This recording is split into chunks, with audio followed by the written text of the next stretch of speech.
Mis amados hermanos, amigos, familia, siempre es un gusto saludarlos.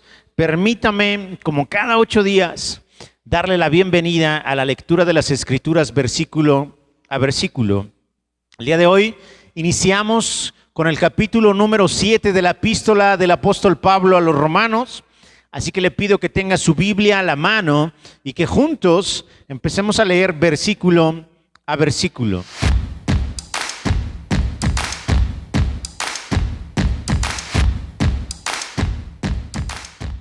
Romanos capítulo 7, versículo 1. ¿Acaso ignoráis, hermanos, pues hablo con los que conocen la ley, que la ley se enseñorea del hombre entre tanto que éste vive? Mire, parece que a Pablo ya le gustó empezar siempre con una pregunta, y esas preguntas probablemente tengan el objetivo de despertar algo en nuestra cabecita. Probablemente tengan el objetivo de hacernos reflexionar, de hacernos pensar. Y bueno, en este caso se dirige específicamente a los judíos de allá de Roma y les dice: yo sé que ustedes conocen la ley, así que estoy seguro que ustedes saben esto. ¿Acaso ignoran que mientras el hombre vive, la ley se enseñorea de él? Lo que les está diciendo Pablo es que yo estoy seguro que ustedes tienen bien claro que mientras estén vivos, la ley los domina. Es la ley la que los señala a ustedes respecto a su estilo de vida, respecto a su forma de actuar, a su forma de proceder. ¿Por qué? Porque si yo agarro algo, si tomo algo que no es mío y me lo llevo a casa, la ley dice que estoy robando. Si yo en medio de un pleito, en medio de una situación de algún conflicto, le quito la vida a una persona, la ley dice que soy un asesino.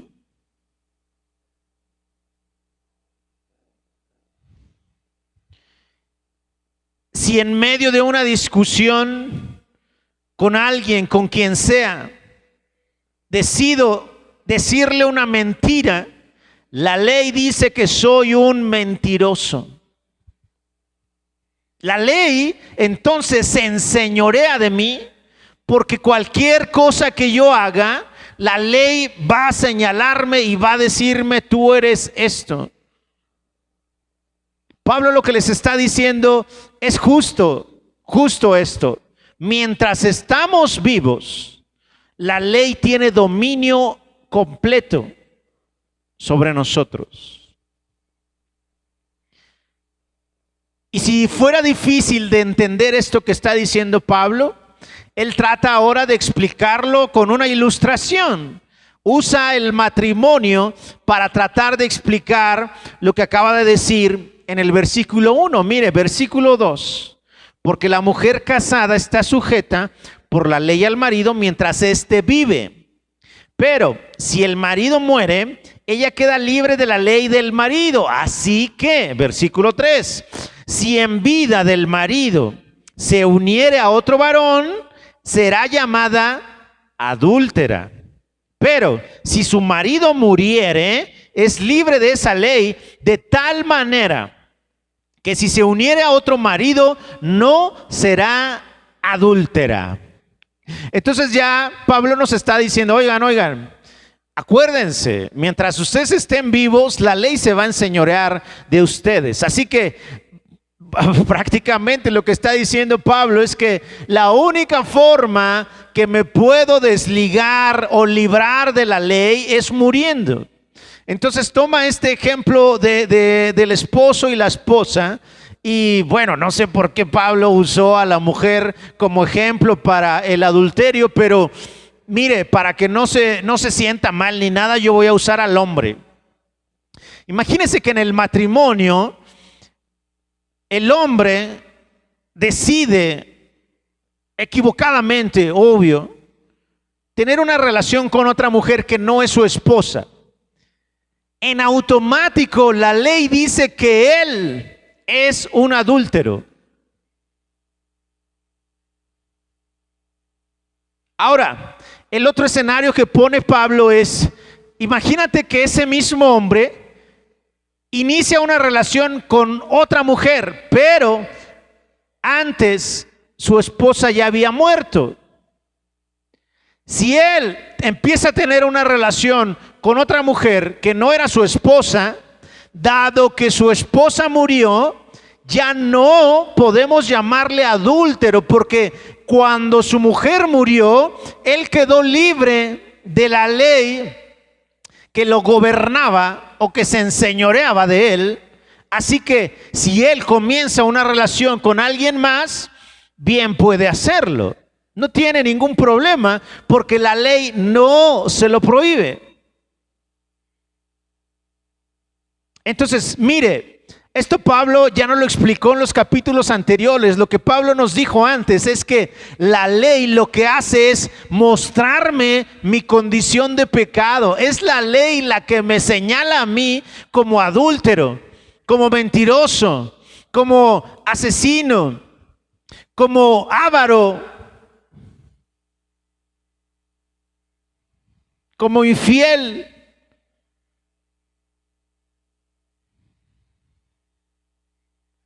Entonces la ley, mi amado hermano, tiene ese dominio, según lo que dice Pablo, mientras estemos vivos. O por lo menos es lo que le está diciendo a los cristianos de allá de Roma. Pero ahora ya usó esta ilustración del matrimonio y creo que nos quedó muy claro, ¿no? Mientras yo esté casado y mi esposa esté viva, si cometo el error de tener una relación con alguien más, la ley dice que soy un adúltero. Si por el lado contrario, si yo muero, por ejemplo, y mi esposa decide tener una relación con alguien más, ella es libre de hacerlo y la ley no puede decir que es adúltera porque su marido murió. Entonces ahora, ¿cómo se aplica esto a nosotros y qué tiene que ver con el asunto que hemos estado viendo acerca de la salvación, de lo que hizo Jesús y de que nosotros participamos en esa obra que hizo Jesús? Versículo número 4, Pablo nos lo va a explicar. Mire, estamos leyendo así, estamos leyendo verso por verso, porque son las mismas escrituras las que nos explican cómo deben ser las cosas. Es el mismo Espíritu Santo a través de las Escrituras, a través de la palabra, que Él nos empieza a mostrar la forma correcta del proceder del ser humano. Y al final son las Escrituras las que nos van a decir por dónde sí andar y por dónde no andar. Yo podría decirle mil cosas, usar psicología, usar cualquier conocimiento externo a las Escrituras, usar filosofía para tratar de decirle cuál es el camino correcto según Dios. Pero la única forma de que sepamos el camino correcto según Dios es a través de las Escrituras. Así que, por eso le digo, Pablo nos va a explicar en el siguiente versículo. Mire, versículo número 4. Así también ustedes. ¿Cómo? Sí, así como el marido. Si el marido muere y la mujer tiene otra relación, ella queda completamente libre de la ley del marido, así que ella podría hacerlo. Entonces él dice, así también ustedes, hermanos míos, han muerto a la ley mediante el cuerpo de Cristo. Han muerto a la ley mediante el cuerpo de Cristo. Quiere decir que efectivamente tiene que haber una muerte para que nos libremos de el señorío de la ley. Entonces, esa muerte, afortunadamente, según lo que está diciendo Pablo, no es una muerte física. Es una muerte más bien de nuestro viejo hombre. ¿Se acuerda de lo que dijo Pablo en el capítulo 6, versículo 6, también de aquí de Romanos? Dijo que nuestro viejo hombre fue crucificado juntamente con Jesús para que nuestro cuerpo de pecado sea destruido, es decir, para que nuestro cuerpo de pecado pierda poder, a fin de que no sirvamos más al pecado. Entonces, de eso se trata. Lo que Pablo entonces está haciendo es como que abrirnos el panorama un poquito más grande. Él ya nos dijo que nuestro viejo hombre tiene que morir para que ahora nuestro cuerpo de pecado muera, para que nuestro cuerpo de pecado pierda poder y dominio sobre nosotros y no sirvamos más al pecado. Entonces, lo que nos está diciendo aquí en el capítulo 7 es exactamente lo mismo, solo lo está completando de alguna manera. Está diciendo que nosotros tenemos que morir en Cristo Jesús para que esta carne que está orientada al pecado, su carne, mi hermano, su cuerpo, sus miembros, sus ojos, sus manos, su boca, todo está orientado al pecado. Por eso tenemos que matar, por eso ese hombre, ese viejo hombre, tiene que morir juntamente con Cristo y después resucitar para una vida nueva. Pero ahora mire lo que dice Pablo. Dice: así también ustedes, hermanos míos, han muerto a la ley mediante el cuerpo de Cristo para que sean de otro. Para que ya no le pertenezcan al pecado, para que ya no le pertenezcan a la ley, sino ahora le pertenezcan a otro, para que le pertenezcamos a Cristo Jesús. Entonces morimos en esa cruz y somos resucitados juntamente con Él, y ahora le pertenecemos. Ahora decidimos nosotros ser esclavos no del pecado, sino de la obediencia. Esclavos del Señor Jesús, esclavos de la justicia. Y luego dice Pablo: ok, tiene que haber un para qué. Ok, muero juntamente con Cristo, resucito juntamente con Cristo, ¿y eso para qué?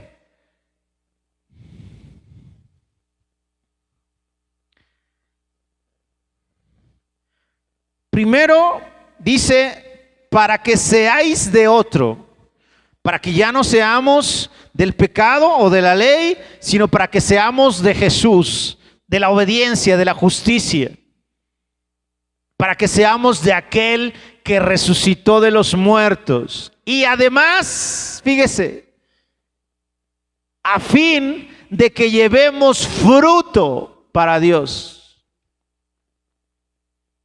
Cuando escuchamos la palabra fruto, podemos pensar en lo que dijo Pablo al inicio de la epístola. Él dijo que él quería ir a Roma para tener un fruto entre ellos. Es decir, para que cuando Pablo estuviera allá en Roma, él tuviera el privilegio de compartirle a los hermanos de allá, bueno, más bien a los que todavía no conocían el evangelio, compartirles, y si ellos se convertían a Jesús, entonces ese iba a ser el fruto de Pablo. Todos aquellos que se han convertido por su predicación, mi amado hermano, son su fruto.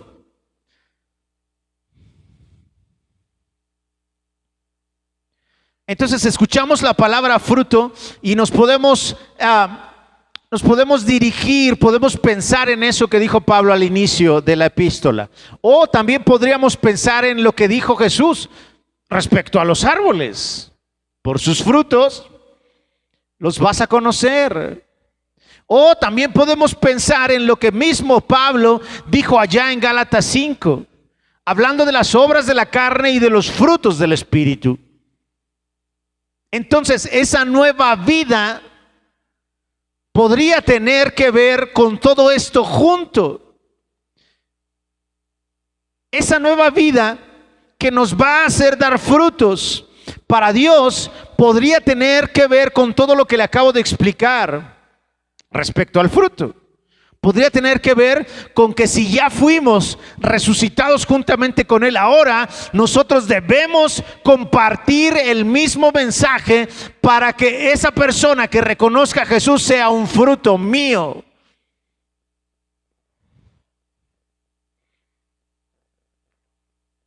Claro que la obra la hace el Espíritu Santo, pero a alguien tiene que usar el Espíritu Santo para entregar el mensaje a quien aún no le conoce. Entonces Pablo le llamaba a esos inconversos que se arrepentían, los llamaba su fruto. Ahora mire lo que dice el versículo número 5. Porque mientras estábamos en la carne, las pasiones pecaminosas que eran por la ley obraban en nuestros miembros llevando fruto para muerte. Ah, caray, ¿cómo? Entonces, quienes no son de Jesús también llevan fruto, claro. Por supuesto que sí. Por supuesto que sí. Pero mire la diferencia entre un fruto y otro. El fruto en Cristo Jesús es un fruto para Dios, pero el fruto en la carne es un fruto para muerte.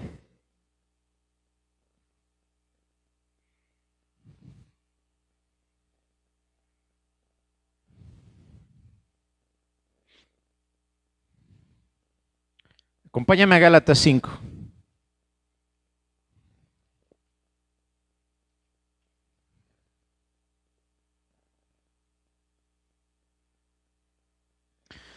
No sé si se acuerda, cuando iniciamos la epístola de Romanos, yo le decía que casi todas las cartas que iniciaba Pablo, las empezaba dando gracias por la iglesia a la que le estaba escribiendo. Todas, excepto una. Esa iglesia fue la de Galacia, la de los Gálatas. Y es que los Gálatas en poco tiempo rechazaron la fe. Y mire cómo les empieza a hablar Pablo.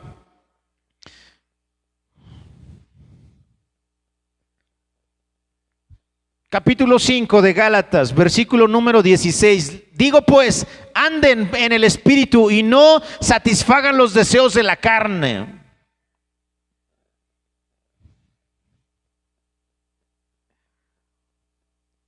Tenemos una tarea, usted y yo, mi hermano. Tenemos una lucha todos los días, todos los días.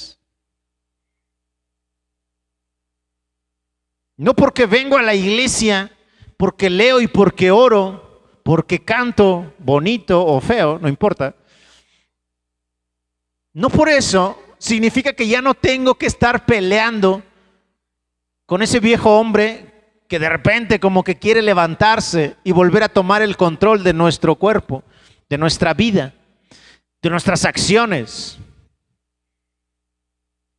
Entonces Pablo lo primero que les dice a ellos es, hey, anden en el Espíritu, ocúpense del Espíritu.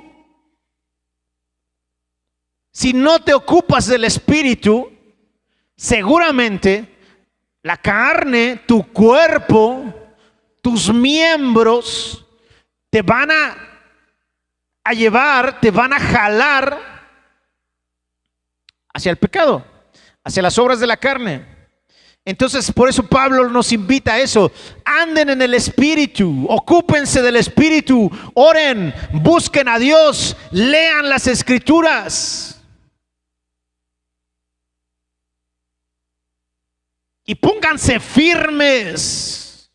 No satisfagan los deseos de la carne.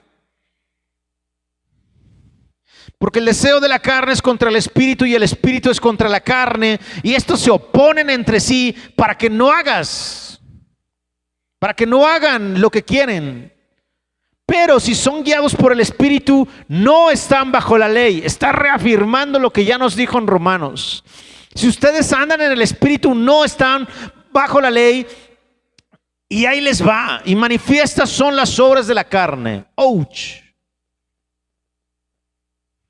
Por si usted tenía duda de qué cosas son con las que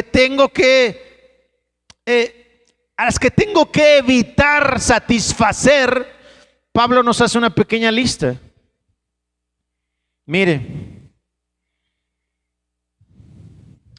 versículo 19, y manifiestas son las obras de la carne, que son adulterio, fornicación, inmundicia, lascivia, idolatría, hechicerías, enemistades, pleitos, celos, iras, contiendas, disensiones, herejías, envidias, homicidios, borracheras, orgías y cosas semejantes a estas. Mire, a lo mejor podríamos armar una lista mucho más grande, pero Pablo nos está diciendo, oigan, empiecen con esto. Con esto, mi amado hermano, usted y yo tenemos trabajo. Usted y yo tenemos trabajo.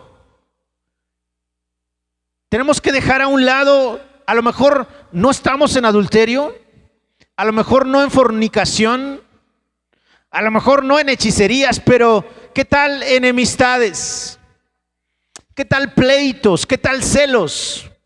¿Qué tal iras? ¿Qué tal contiendas? ¿Qué tal envidias?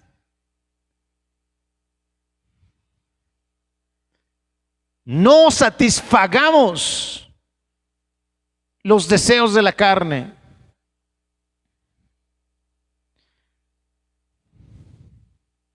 Y dice Pablo, acerca de estas cosas los amonesto, como ya se los he dicho antes, que los que practican tales cosas no van a heredar el reino de Dios. Más el fruto del Espíritu es, mire,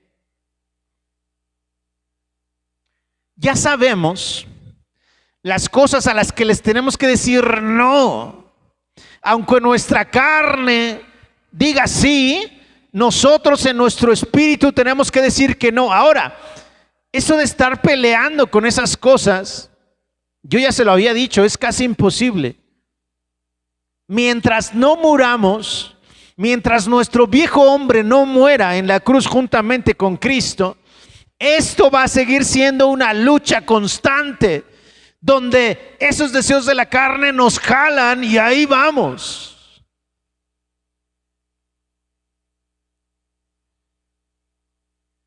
Ahora ya tenemos esa lista de las cosas a las que debemos decirle no. Pero ahora Pablo nos va a decir, y miren, estas cosas son a las que deben decirle que sí. Estas cosas son las que deben procurar hacer. Estas cosas son las que deben procurar vivir cada uno de sus días. Mas el fruto del Espíritu es, ¿el fruto de quién? Del Espíritu. La única forma, mi amado hermano, en que estas cosas de la carne nos jalen, es que en lugar de que se enseñoree la ley de nosotros, se enseñoree el Espíritu. Nos gobierne el Espíritu, nos domine el Espíritu. Si el Espíritu nos domina, habita en nosotros, Él podrá dar sus frutos en nosotros. Amor,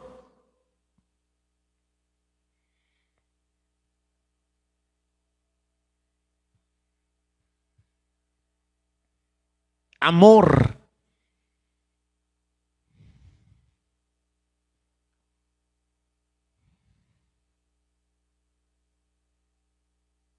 yo no sé cuándo fue la última vez que usted abrazó a su hijo, a su hija, y le dijo, te amo.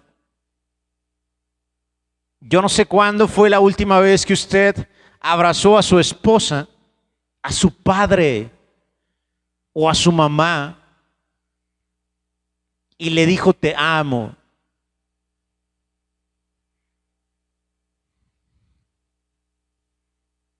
Hoy es el día. Mañana no sabemos si es posible hacerlo. Amor,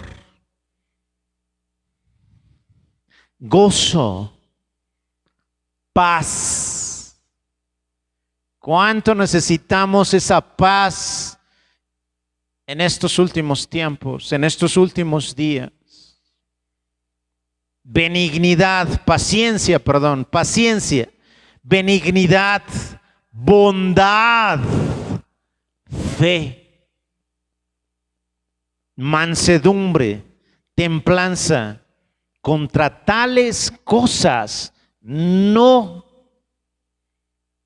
hay ley. Mire qué interesante esto.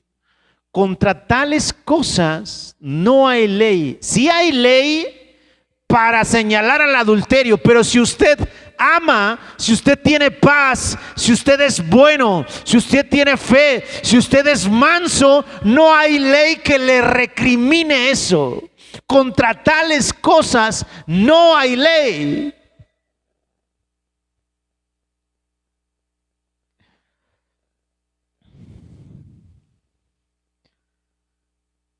Regresamos rápido a Romanos.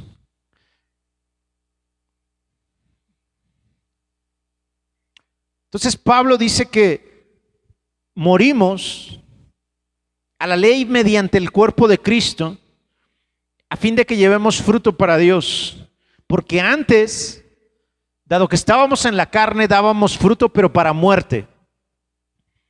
Y termina este bloque con el versículo número 6. Acompáñeme por favor a leerlo. Versículo número 6. Pero ahora estamos libres de la ley por haber muerto para aquella en que estábamos sujetos, de modo que sirvamos bajo el régimen nuevo del Espíritu y no bajo el régimen viejo de la letra.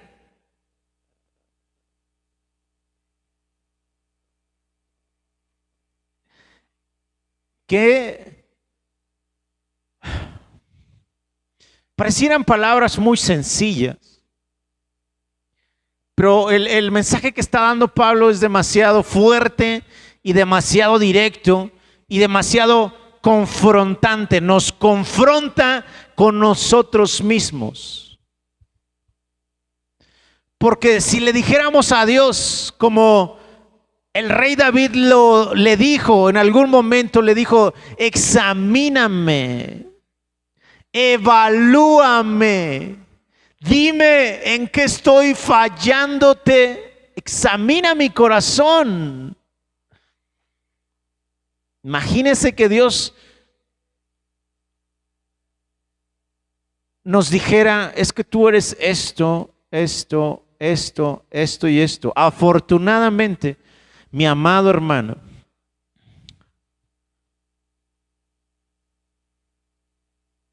ahora que estamos en Cristo,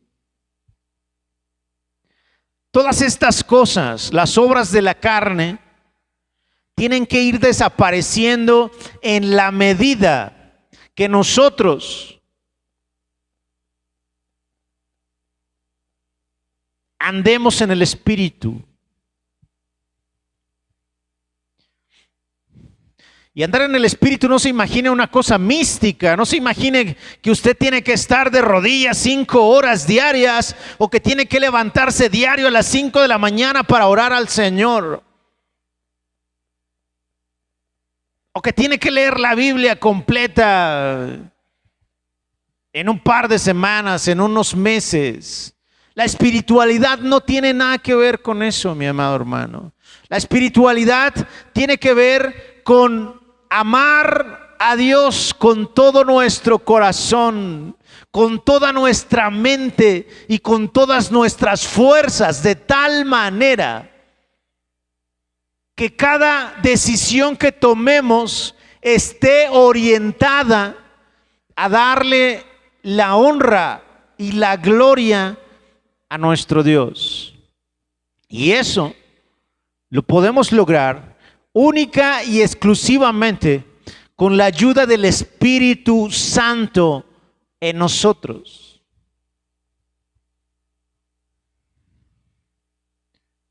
Mi amado hermano, lo invito a que andemos más en el Espíritu, a que busquemos más a Dios en nuestro andar diario.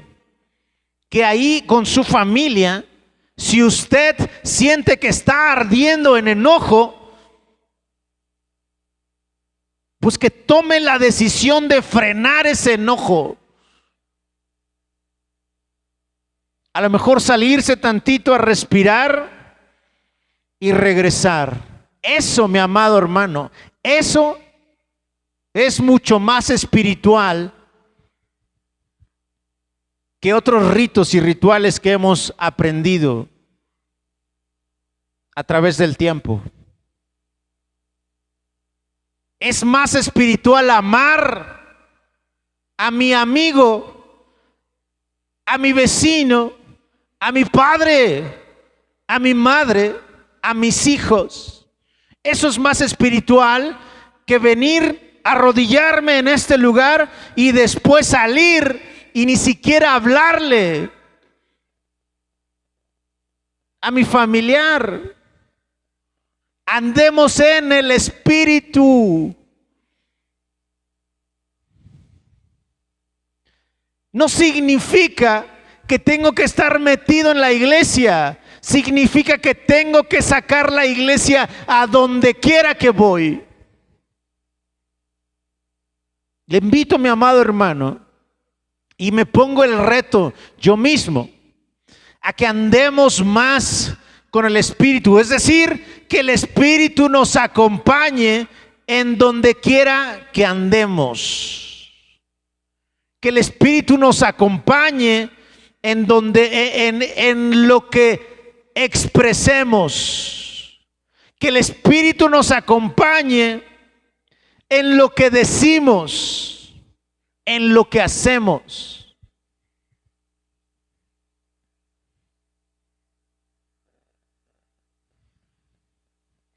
Espero con todo mi corazón que usted acepte el reto. Yo lo acepto. Y le pido al Espíritu Santo que me acompañe y que me ayude. ¿Le parece si oramos? Padre, muchas gracias por este tiempo. Gracias por tu palabra. Y gracias por tu Espíritu, porque estoy seguro que nos acompañarás en este nuevo andar en ti, mi amado Cristo Jesús. Muchas gracias por todo. Amén y amén.